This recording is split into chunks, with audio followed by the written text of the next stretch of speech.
Hi friends, ಎಲ್ರಿಗೂ ನಮಸ್ಕಾರ. ನಾನು 2 ವರ್ಷಗಳ ಹಿಂದೆ ತುಂಬಾ ಕುಡಿತಾ ಇದ್ದೆ. ಕುಡಿಬೇಕಾದ್ರೆ ಇಲ್ಬೇಕಂದ್ರಲ್ಲ ಯಾವುದೋ ಮೋರಿಲ್ಲೋ ರಸ್ತೆ ಅಕ್ಕಪಕ್ಕ ಎಲ್ಲ ಬಿದ್ದ್ಬಿಡ್ತಾ ಇದ್ದೆ. ಯಾರೋ ದಾರಿಲಿ ಓಡಾಡೋದು ಒಂದು 4 ಜನ ಎತ್ಕೊಂಡು ಹೋಗಿ ಮನೆ ಹತ್ರ ಬಿಡೋರು. ಆಮೇಲೆ ಮಾರನೇ ದಿನ ಎದ್ದು ಹೋಗ್ಬೇಕಾದ್ರೆ ಅದೇ 4 ಜನ ನನಗೆ ತೂ ಅಂತ ಉಗಿಯೋರು, ರಾತ್ರಿ ಕುಡಿದೆಲ್ಲ ಮೋರಿಲೆಲ್ಲ ಬಿದ್ದಿದೆ ಹಂಗೆ ಹಿಂಗೆ ಅಂತಂದೇಳಿ. ಸೊ ಅದೆಲ್ಲ ಕೇಳಿದ್ಮೇಲೆ ನನಗೆ ತುಂಬಾ ಬೇಜಾರಾಯ್ತು. ಸೊ ನನ್ ದುಡ್ಡು ಕೊಟ್ಬಿಟ್ಟು ನಾನೇ ಕೊಟ್ಬಿಟ್ಟು ಜನಗಳ ಹತ್ರ ಹಿಂಗೆಲ್ಲ ಅನ್ಸ್ಕೋಬೇಕಂತ ನನಗೆ ಫೀಲ್ ಆಯ್ತು. ಆ ಫೀಲ್ ಆದ್ಮೇಲೆ ನಾನೇನೋ ಒಂದು ನಿರ್ಧಾರ ಮಾಡಿದೆ ಅಂದ್ರೆ, ಸೊ ಲೈಫಲ್ಲಿ ಇನ್ಯಾವತ್ತು ಕುಡಿಬಾರ್ದು ಅಂತ ಡಿಸೈಡೇ ಮಾಡ್ಬಿಟ್ಟೆ. ಸೊ ಆವತ್ತಿಂದ ಅದೇ ಹೇಳಿದ್ಮೇಲೆ ಹೆಚ್ಚು ಕಮ್ಮಿ 2 ವರ್ಷ ಆಯ್ತು, ಇಲ್ಲಿವರೆಗೂ ಒಂದು ತೊಟ್ಟು ಸಹ ನಾನು ಕುಡ್ದೇ ಇಲ್ಲ. ಆ ಕುಡಿಯೋದು ಬಿಟ್ಮೇಲೆ ನಾನು ಈ ಗಾಡಿ ತಗೊಂಡೆ, ಕಾರ್ ತಗೊಂಡೆ, ಮನೆ ಕಟ್ಟಿಸ್ದೆ. ಅದಕ್ಕೆ ಲೈಫಲ್ಲಿ ರಿಚ್ ಆಗ್ಬೇಕಂದ್ರೆ ನೀವು ಸಹ ಕುಡಿಯೋದನ್ನ ಬಿಡಬೇಕು. ಒಂದ್ ನಿಮಿಷ ಫ್ರೆಂಡ್ಸ್. ಹೇಳ.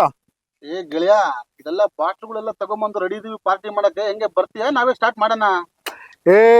ನಾನ್ ಬರೋವರೆಗೂ ಯಾವನಾದ್ರೂ ಬಾಟ್ಲ್ ಓಪನ್ ಮಾಡಿದ್ರೆ ಬುರ್ಡೆ ಓಪನ್ ಮಾಡ್ಬಿಡ್ತೀನಿ. ಬರ್ತೀನಿ ರೀ.